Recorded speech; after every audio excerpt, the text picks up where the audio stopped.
Россия и окутавшие ее мифы. Немытая страна, которая научила европейцев мыться. Царь-кровопийца, который казнил в сотни раз меньше людей, чем его английский современник. Сумасшедший тиран, при котором русская армия заняла Рим, Корфу и Мальту. 400 лет информационных войн. Россия, Запад. Черные мифы о Руси. От Ивана Грозного до наших дней.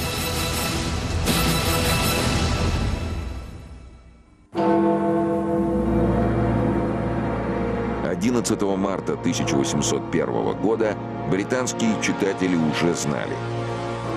Русский император Павел перестал царствовать.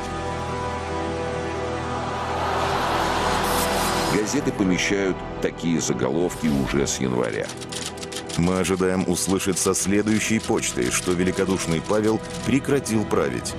Большие изменения, судя по всему, уже произошли в правительстве России или не могут не произойти в ближайшее время. А в Санкт-Петербурге ранним утром 11 марта газеты еще не вышли. И город спал, когда по его улицам к Михайловскому замку быстро двигались заговорщики.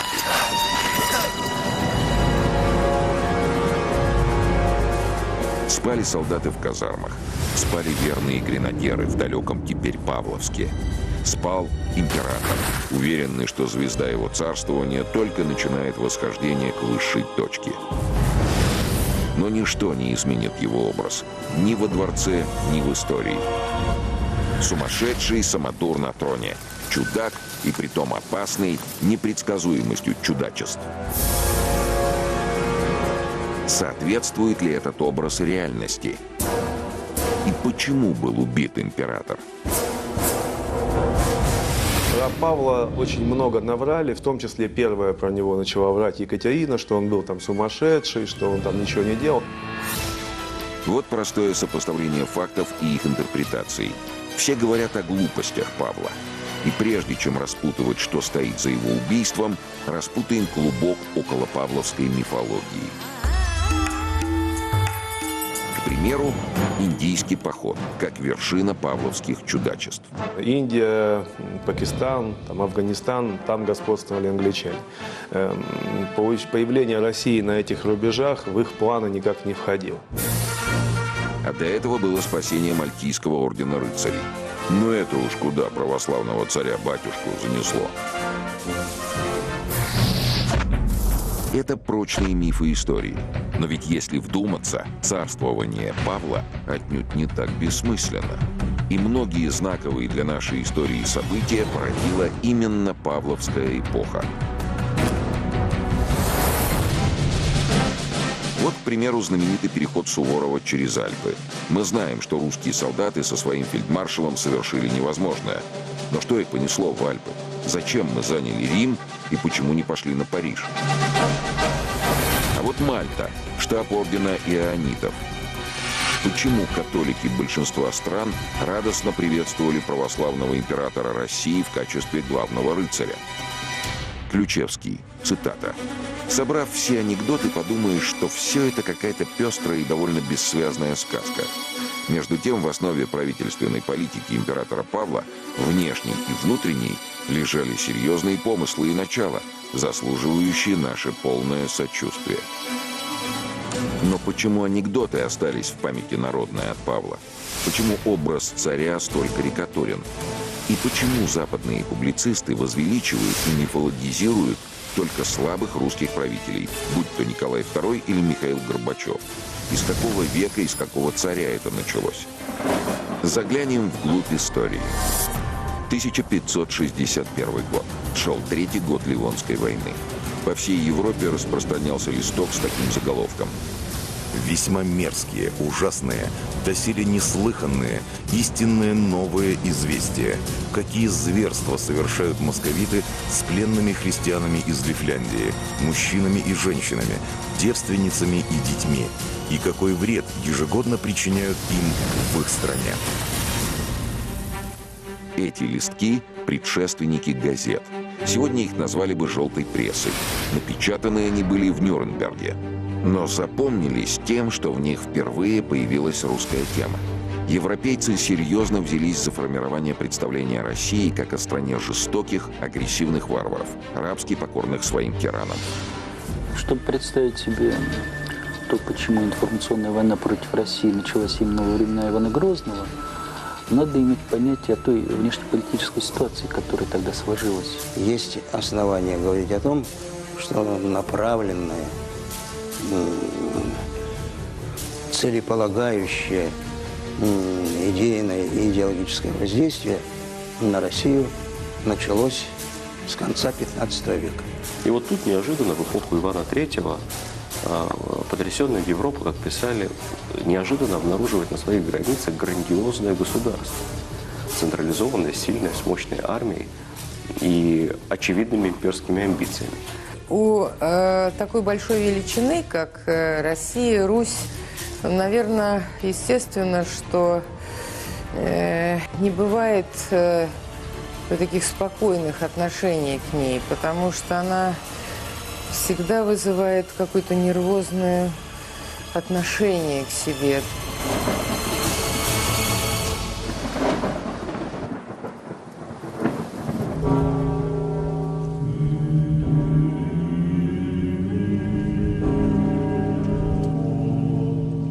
Московия на рубеже 16-18 веков. Край земли, но край обустроенный. Пока в Европе в крови рождаются национальные государства, в Московии живут вместе разные народы. Русские, татары, итальянцы строят Кремль, немцы и англичане пьянствуют в немецкой слободе. Это мир без границ. Поляки и литовцы говорят с русскими на одном языке. Царь Иван IV расширяет границы на восток, завоевывает Казанское ханство и присоединяет отрядами Ермака Сибирь. Даже человек, который не занимался никогда специальной историей, если он даст себе труд проанализировать периоды, когда именно, с какой цикличностью эти мифы возникают, то он поймет, что всякий раз новый накат начинается в тот момент, когда Россия реально становится сильным государством. Или, скорее, даже начинает претендовать на то, чтобы стать сильным. Государство русское впервые начинает по-настоящему усиливаться и выходить на прямую связь с Европой. Царь Иван IV, говорят историки, сватается к английской королеве Елизавете, призывая объединить могущество. У Елизаветы и выбора вроде нет. Еще не колонизирована Индия, и Россия – один из главных рынков сбыта. Чего ж королеве ломаться? Но царь московский переданным от королевы ответом явно недоволен. Но видно, у тебя, помимо тебя, другие люди владеют. И не только люди, а мужики торговые, и не заботятся о наших государских головах и о чести, и о выгодах для страны, а ищут своей торговой прибыли. Ты же пребываешь в своем девическом звании, как всякая простая девица. Иван Васильевич не меняет профессии. Он отчитывает королеву Англии за небрежность. У нее на каждое письмо отдельная печать. Не государственно мыслит. И самое главное, царь не понимает, отчего это задержанный на границе англичанин везет из Москвы в Лондон явные пасквили. Захватили многие грамоты, в которых для унижения нашего государева достоинства и нашего государства написаны ложные вести, будто в нашем царстве якобы творятся недостойные дела. Еще один удар Иван получил от давнего друга, Андрея Курбского. Знаете, надо иметь представление о том, что Курбский – это не просто беглец на Запад. Курбский – это прежде всего шпион, в том числе и платный шпион. Предательство Курбского произошло во время Ливонской войны. В эту войну Иван Грозный вступил за выход государства к Балтийскому морю. Иван Грозный, решив вопросы на востоке и на юге, с покорением Казанского Астраханского ханства, с продвижением России за Урал, обращает свои взгляды на Запад, обращает свои взгляды на выход к Балтийскому морю. Ливонская война. Это уже прямая конфронтация с Европой. На события в Европе эта война оказала огромное влияние. России она обошлась в 25 кровавых лет. Но не только. Впервые Россия испытала на себе, что война ведется не только на поле брани. Сущность любой войны сущность любой войны. Это информационная война. Предательство в Ливонской войне вылилось в гибель 20-тысячного корпуса русской армии. План кампании перебежчик Курбский передал на Запад. Причем, бежав, он оставил в России свою семью. Вот, и этой семьи ничего не сделалось. Иван Грозный, каким бы деспотом его ни считали, он этой семье ничего не сделал, он оставил ее в живых. Его 30 серебряников монетизировались на Западе в огромное вознаграждение. Во владение Курбский получил город, 28 сел в одной местности, 10 сел в другой и 4000 десятин земли. Соответственно, ему необходимо было отрабатывать. И он засел за написание писем, обличающих русского царя. На эти письма Иван Васильевич, понимая, что их диалог в секрете не сохранить, отвечал эмоционально и резко. Но Курбский уже писал новую историю России. С его легкой руки за Московией закрепляется образ темного царства. Царя Ивана называют таки кровавым тираном. Его русское прозвище «Грозный» куда более многозначно, чем английское, под которым его узнает Европа. «Terrible» – «ужасный». Очернение русского царя, и не только русского царя, но и русского государства, русского народа, всей общественной жизни на Руси, это только средство к тому, чтобы подорвать вертикаль, скажем так, современным языком власти. Вот. И предоставить Западу определенное идеологическое оружие для изменения ситуации на Руси. Картины казней в Москве – обычные гравюры о российской жизни. Вот Иван наблюдает жестокие казни лично. Вот сам пытает людей. Только копыт и рогов не хватает русскому самодержцу для завершения картины. Конечно, Иван не идеальный правитель. И всякое бывало. Но давайте сравним его с монархами-современниками. По подсчетам историков, за 30 лет правления Ивана Грозного были казнены в Москве около 4000 человек. А в одну только Варфоломеевскую ночь в 1572 году в Париже зарезаны были минимум 20 тысяч. Там десятки, сотни тысяч жертв – это нормально. У нас 4-5 тысяч ненормальные. Он тиран и деспот. Почему? Масштабы любого события можно осознать только в сравнении. В царствовании Генриха VIII примерно в это же время в цивилизованной Британии было казнено 72 тысячи человек, около 2,5% всего населения страны. При королеве Елизавете 89 тысяч человек. В 1525 году в Германии при подавлении крестьянского восстания казнили более 100 тысяч человек. И эти люди учили русского царя гуманизму. Иван Грозный всегда в письмах везде, в завещаниях везде кается. Ах, я такой-сякой окаянный, ах, я душегубец, ах, я погубил столько-то. Да вот я в церковь сейчас столько-то вложу за их души, всех их записал на бумажку, да? Вот, собственно, понятное дело, если человек сам говорит, что он душегубец, наверное, душегубец. А если там, убили 30 тысяч, хорошо, молодцы, правильно сделали, Богу услужили. Московское царство Ивана Грозного находилось на пике военно-экономического могущества. Именно при нем, присоединив Поволжье и Сибирь, Россия обрела границы, близкие к сегодняшним.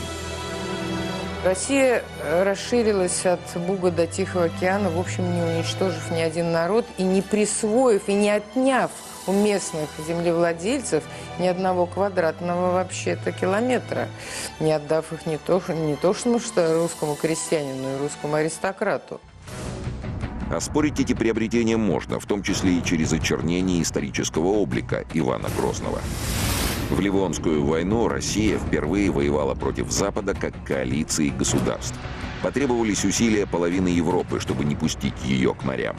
С этого момента Россия вступила в бесконечную информационную войну, которую она сама ведет скорее с оборонительных позиций. Начинает рождаться новый тип информации, ориентированный на самую широкую публику. Как и в современной бульварной прессе, отбирались шокирующие, ужасные известия, формировались определенные штампы. Именно тогда слово «тиран» стало нарицательным для определения всех правителей России в принципе. Павел тиран, Екатерина тоже тиран, Иван Грозный тиран, Сталин тиран, Николай II кровавый и так далее. Все сплошные тираны. Это одно из стандартных обвинений, ярлыков, которая натравливает народ против или элиты, против, там, например, определенного руководителя. Выходили определенные памфлеты, сначала листовки, небольшие брошюрки, а потом дело дошло и до книг антироссийской направленности. «Записки о Московии» – одна из первых антироссийских книг. Автор Генрих Штаден. Авантюрист, искатель приключений и наживы. Такими кишела тогда Европа. Побывал в России на государевой службе, был опричником. Вернувшись в Европу, Штаден достойно отблагодарил Московское царство. Чтобы поправить дела, он изложил на бумаге свои приключения. К запискам приложил план военной оккупации Московии. Цитата из Штадена. «Управлять новой имперской провинцией России будет один из братьев императора.